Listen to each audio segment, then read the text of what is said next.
It was 10:40 on a Wednesday morning. Nia stood with the practiced stillness of a professional who owned her space. Dressed in tailored slacks and a sharp blazer, a leather messenger bag rested on her hip. Her posture was impeccable, her focus absolute. She'd given a polite nod to the security guard, who had looked straight past her.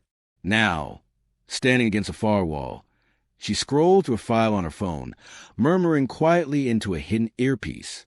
To any observer, she was a professional waiting for an appointment. But Brenda Mills, behind the gleaming reception desk of Vertex Solutions Group, wasn't a reasonable observer.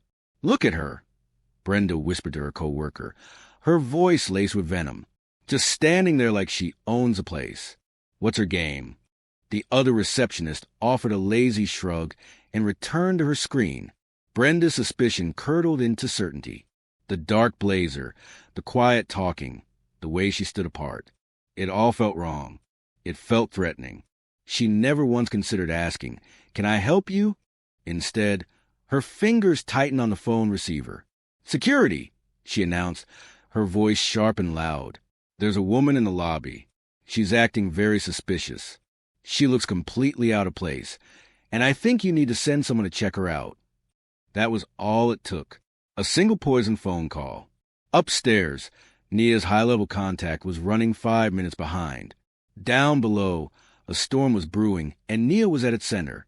A Boston PD cruiser was already pulling up to the curb. The dispatch was thin on details, but thick with urgency. A suspicious person at a downtown high-rise. Enough to get a fast response. Officer Rick Fuller was behind the wheel, a familiar smirk already twisting his lips. 5 years on the force, and he developed a sixth sense for putting people in their place. His partner, Chloe Webb, was quieter, her face unreadable as a radio crackled. "Dispatch! We have a female, black, mid-30s in the main lobby," the voice said. "Caller says she might be casing the building." Fuller cut the siren. "Casing the lobby?" he scoffed, shooting a look at Webb. "She's getting bold." "Could just be a misunderstanding, Rick," Webb said evenly. "It's never a misunderstanding," Fuller shot back, his hand already resting on a SIG P320 as he pushed the car door open. Inside, Brenda watched them enter, a thrill of vindication running through her. She folded her arms, a smug look on her face. Nia had just opened a new encrypted file. She leaned in toward her mic, "Asset is confirmed, awaiting my go-ahead." The glass doors of the lobby hissed open. "All right, lady. Party's over." Fuller's voice boomed, cutting through the quiet. "You and I are going to have a little chat." Nia looked up. Her expression was perfectly calm, with just a flash of weary recognition. "Of course, officer. How can I help you?" "Get away from the wall." Fuller barked, ignoring her question. "Let me see your hands right now." Nia's eyes hardened, not with fear but with sudden, tired clarity. She slowly raised her empty hands. "I'm with the Bureau," she said, her voice steady. "I have a scheduled meeting in this building." Fuller's smirk widened into a sneer. "The Bureau? The Bureau of what? Making trouble? Let's see some ID, pal." "The Federal Bureau of Investigation," Nia stated, her tone flat. Fuller let out a short, ugly laugh. "The FBI? That's a new one. You got a badge to go with that story?" "I do," Nia said, her hand still up. She nodded toward her bag. "It's in my purse." "Don't you dare!" Fuller snapped, his body going rigid. "Don't move." Nia froze, her federal training overriding every other instinct. Her hands were rock-steady. The air in the lobby turned to ice. "I'm simply telling you where my credentials are located," she said, a new, sharp edge in her voice. Officer Webb shifted uneasily, her gaze bouncing between her partner and Nia. "On the floor. Put the bag on the floor and open it nice and slow," Fuller commanded. "Camola, August 19th, 2025, 7:34. Nia complied, moving with fluid grace. She knelt, unzipped the main compartment, and slid the bag onto the marble floor. "My badge and credentials are in the side pocket. Feel free to retrieve them yourself." Fuller didn't budge. A muscle in his jaw jumped. He just stared as if he could force her to be the criminal he had already decided she was. "My meeting is with the Vertex Solutions Group," Nia said, breaking the tense silence. "It's a federal matter. You're welcome to contact Deputy Director Cassandra Shaw at the Boston field office to confirm." No call was made. Officer Webb glanced at the receptionist, Brenda Mills, who just stared back, a silent, satisfied spectator. Fuller's patience shattered. "I'm done playing games," he barked. "On the floor, face down now." Nia slowly lowered herself to the cold marble, her gaze locked on Fuller. Lying face down, she took in everything. Fuller's aggressive stance, Webb's hesitation, and the receptionist's smug smirk. At the desk, Brenda's smugness began to sour into anxiety. This was more intense than she'd expected. Officer Fuller stood over Nia. "Are you carrying a weapon?" he demanded. From the floor, Nia's voice was clear. "Yes. FBI issued Sig Sauer P320, appendix carry. It's authorized, and my credentials are in the purse." Fuller didn't move. He just stared with contempt, daring reality to challenge a narrative in his head. His partner, Officer Webb, finally broke the stalemate. "Rick, for God's sake," she said and stepped toward the purse. "Left side zipper," Nia said calmly. "Special Agent Nia Morgan, badge number 8655. Webb pulled out the credentials case. The golden FBI shield was unmistakable. The photo ID was a perfect match. The documents were undeniably real. She stood, turning to her partner. "Rick," she said, her voice urgent. "It's real. She's FBI." Fuller's jaw tightened. "I'll be the judge of that," he snapped. "Could be fake. We run it through dispatch." He had gone too far to back down. Just then, a soft chime cut the tension. The elevator doors behind them slid open. Out stepped Deputy Director Cassandra Shaw in a tailored Navy suit. She was an embodiment of federal power. She took in the scene in an instant. Her best agent on the floor, one cop hostile, the other ashamed. "What the hell is this?" Her voice wasn't loud, but it sliced through the lobby like a gavel. Every head turned.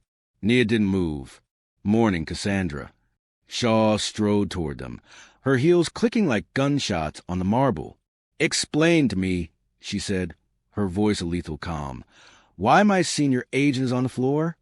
Fuller stammered. "Ma'am, we got a call. A suspicious individual." "This woman," Shaw interrupted, her voice pure ice, "is Special Agent Nia Morgan. She is here on my direct orders. So I'll ask again, why is she on the floor?" Officer Webb found her voice. "Ma'am, the caller said she was acting erratically. She confirmed she was armed, so we followed procedure." Shaw's gaze was devastating. "Did she resist? Did she threaten anyone?" "No, ma'am."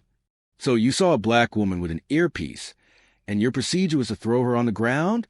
Is that official Boston PD protocol, officer?" Fuller stood in clenched silence. Slowly, Nia pushed herself to her feet and brushed the dust from her slacks. 8 minutes, she said, her voice flat. "That's how long you treated me like a suspect on your floor." Shaw's jaw tightened. "You're clear, Nia." She turned to Webb, holding out a business card. "That's my direct line if you still need confirmation. She's a 12-year Bureau veteran. We came up together." Webb took the card numbly. Fuller stood like a statue, refusing to look at it. Brenda Mills scurried forward from the reception desk. I was just being cautious," she stammered.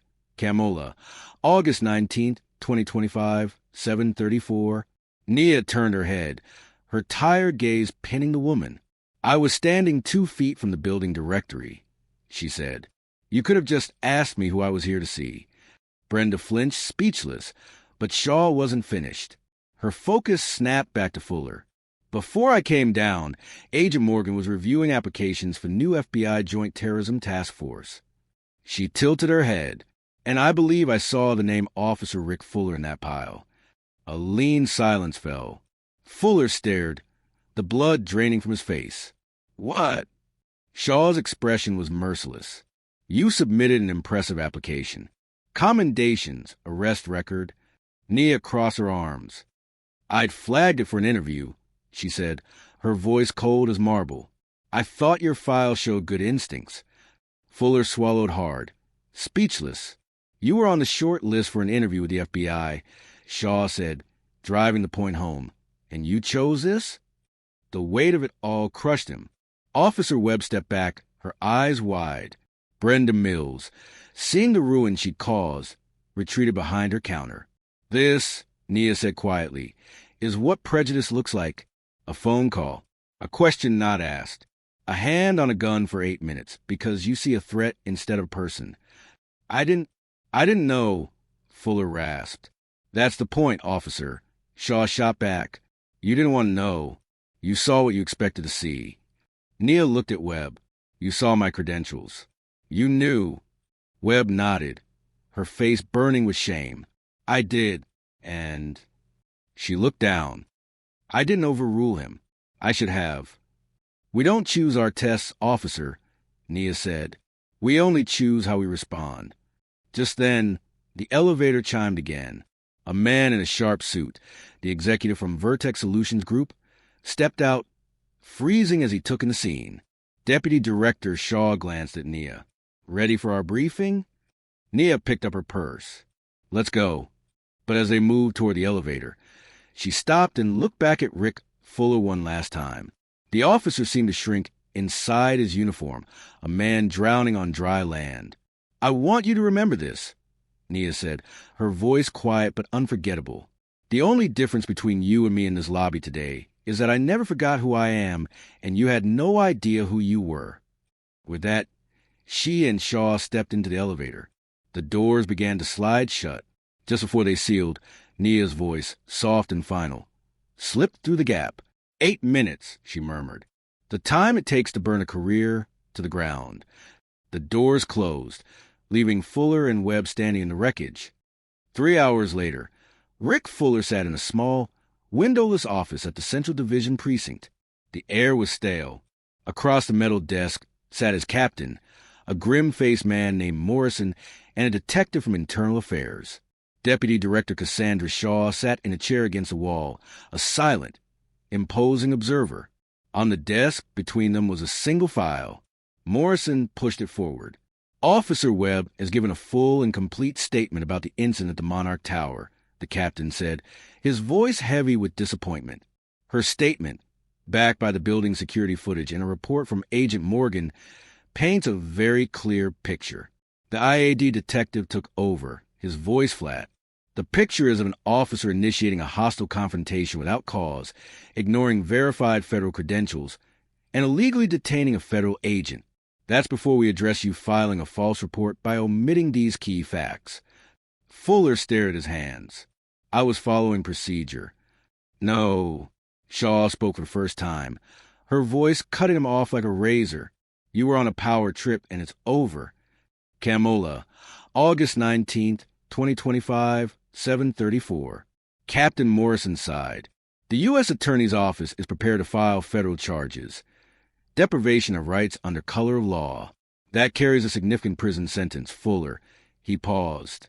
However, they are willing to forego prosecution on one condition. He slid a pen and a single sheet of paper across the desk, a resignation form. You resign effective immediately. You turn in your badge and your service weapon, and you walk out of here. You will never work in law enforcement in this state again. That is the only deal on the table. Fuller looked up, his eyes pleading. Captain. There's nothing left to say, Morrison said, his voice final. This is the only way out that doesn't end with you in a federal prison. Sign it. For a long moment, Fuller sat frozen. The only sound was the buzz of the fluorescent lights above. Finally, with a trembling hand, he picked up the pen. He signed his name, the ink a black scar on the page. The IAD detective stood up. Your weapon and your shield, officer. Fuller's movements were stiff, robotic. He unholstered his Sig Sauer P320 and placed it on the desk with a heavy clank. Then he reached up and unclipped the badge from his uniform shirt. He held it for a second, the metal feeling impossibly heavy in his palm. He set it down next to the gun. It was over. The authority, the power, the career, all of it gone. Stripped away in an instant, leaving only the bitter taste of his own arrogance.